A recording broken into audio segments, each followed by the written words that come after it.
it. Paimon never thought she'd see you two together. Nice to see you again, Traveler and Paimon. Oh, we're not interrupting anything, are we? Not at all. I wasn't in the middle of an interview or anything. I was just asking Miss Kuching about purchasing a kite. A kite? Are you buying some regional specialties to bring back to Fontaine? Well, yes. And... It seems you haven't heard yet. The theme of this year's Lantern Rite is kites. Oh, so that's why Paimon has seen so many floating in the sky. Liyue Harbor is always changing, so it is only fitting that Lantern Rite should change in turn. The Qixing believes it would benefit Liyue to build on our own cultural foundation by embracing the technologies of other nations. After all, it is said that the stones of another mountain may serve to better polish one's own jade. yeah, remember my business meeting with Tianquan Ningguang the last time I was in Liyue Harbor? That's what it was about. But all I really did was use my network to introduce Lady Ningguang to some interesting people. I'm not sure that quite counts as fostering cooperation. In the end, we decided to combine Liyue's traditional art of kite making with Fontaine's mechanical vertical lifting device. Mechanical lifting device? Sounds pretty impressive. But don't kites just use the wind to fly? Why would you need to add something mechanical? Well, you've actually just answered your own question, Paimon. How high and far a kite can fly depends as much on the weather conditions as on the skill of the person holding the string. But as soon as there's no wind, you can only flail about helplessly like a sweet flower medaka out of water. Experience doesn't matter at that point. Exactly. Liyue is now a nation ruled by humans, after all.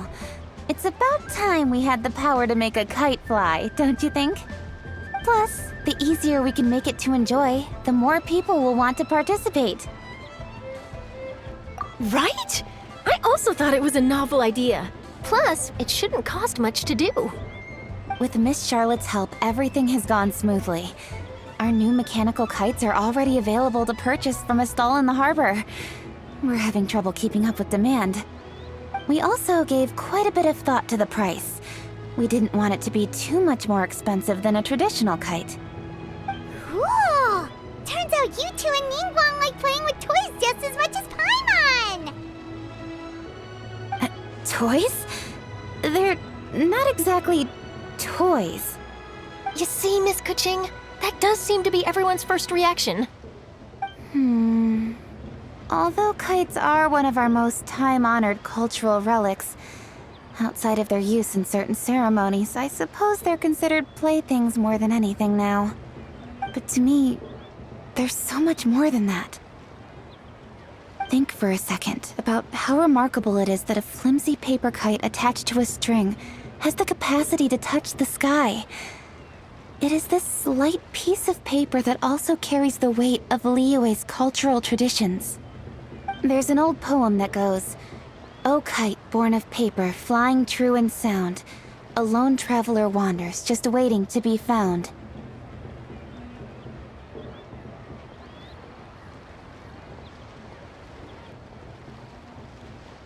In the past, poets from Liyue used kites to symbolize a feeling of longing, or evoke the peacefulness of idyllic rural scenery. If the people of today can derive enjoyment from this activity, they will not only be more likely to better appreciate the tradition, but also to pass it down to the people of tomorrow. That's the Kuching we know, always thinking 5 steps ahead of anyone else. Well said, Miss Kuching. I've learned quite a bit myself. As long as you're willing to listen, I'm happy to share. I also know quite a lot about the various folk traditions related to kites. For example, whenever a kite blew away, people would say it was the Adepti that summoned the wind to take it away as an offering. That way, you can turn an unfortunate event into an auspicious one. What about something more fun? Do you know anything like that? More fun. Let me think. Oh, I suppose we should first talk about how kites are made. It's another one of our precious forms of traditional craftsmanship. My grandfather told me that back when he was a boy, children learned the art of kite making step by step from their elders. First, you use the thin strips of bamboo to construct the frame. Then, you draw a design of your choice on a piece of paper, paste it onto the frame, and tie on the string. Then, you look towards the sky and release the kite to soar among the clouds. Some people write down certain names or desires on their kites, cut the string, and let them fly free. Others may place particular thoughts or meaning into the design itself. Are certain designs associated with certain meanings? I'm gonna jot all of this down. Well, for example, kites in the shape of a butterfly typically symbolize freedom, happiness, or the desire to break free. Fascinating. What else can you tell me? The scissor-tailed swallow is the most classic design. It symbolizes good fortune and joyful tidings. Different colors also have small variations in meaning. Are these commonly understood meanings and symbols in Liyue? Kind of like the language of flowers in Fontaine. I believe so. Most have probably heard something about it from their elders at some point. If you're interested, Miss Charlotte, I have several books on the topic that I could lend you. They could be a useful reference. That would be a huge help! Great! Looks like I've got the outline for quite the article on my hands. Perfect! We're gonna take a look around. Then I'll show Miss Charlotte to my home for a little while. I almost forgot. The Ministry of Civil Affairs is hosting a kite flying contest on the night of Lantern Rite. If you're interested, you're more than welcome to bring a kite and participate. The rules are simple. Whoever flies their kite the highest and furthest within the time limit will receive a special honor along with a secret prize.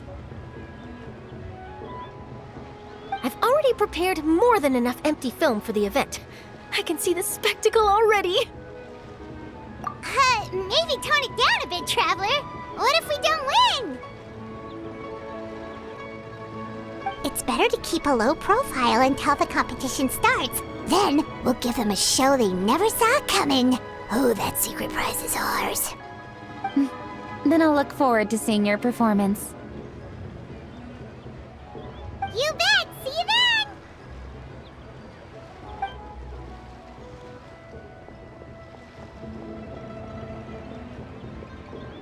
Wait, Traveler? Take a peek to your right. Do you see those two people lurking over there? Is it just Paimon? Or were they staring at us the whole time we were talking to Kuching and Charlotte just now? They seem fishy. Great, so it wasn't just Paimon. Do you think they could be treasure hoarders? They always seem to be stirring up trouble during Lantern Rite. Oh, Paimon's sick of waiting around for something bad to happen. We should strike first, you know. Foil their plans before they even begin. You go right, Paimon will go left.